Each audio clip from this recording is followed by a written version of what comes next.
Everyone who's heard of Julius Caesar knows what went down at the time of his death, but for those not familiar, he was stabbed by his protege and son by proxy, Brutus.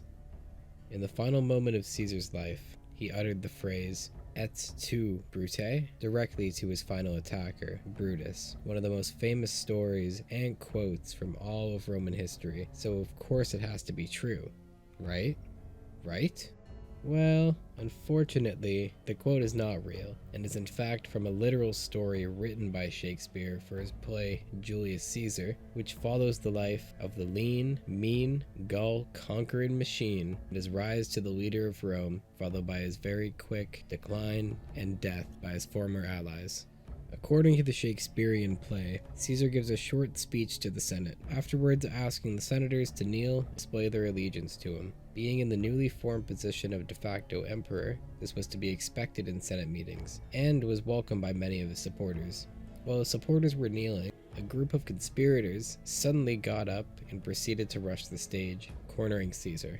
The senators then took turns, each stabbing Caesar, until Brutus was the only one left. He looked at his former mentor, unsure if he's doing the right thing, but knowing if he doesn't follow through, the Republic will surely be ripped apart and gutted. And like that, he stabbed him with the knife. Caesar looks at the young boy, responding with the infamous line, "Et tu, Brute," before succumbing to his wounds and expiring in the Senate House. Caesar was 55, relatively old for the time, with the average age in the Roman Republic being 25. His last words, roughly translating into, "You too, Brutus?" What a great and totally factually correct quote by Caesar that definitely doesn't end up being a complete fabrication, right guys? So yeah, in reality, according to the writings of Plutarch, Caesar with dozens of stab wounds fell to the floor covering his face with his toga before quickly succumbing to his many wounds. Damn.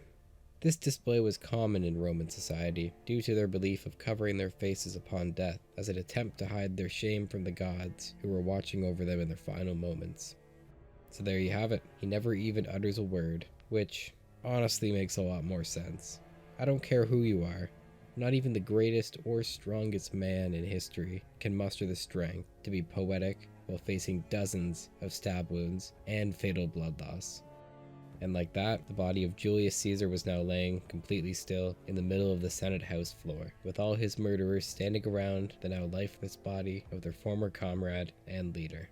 With just a few quick movements and some planning, the senators had ended the life of a great man, who started out as a lowly commoner whose political prestige was non-existent, and who climbed his way to the top of the Roman Senate and military, becoming consul and imperator for life, consolidating his control over the greatest nation-state of all time. The Shakespearean play takes inspiration from original accounts of the assassination, except, obviously, from the infamous quote.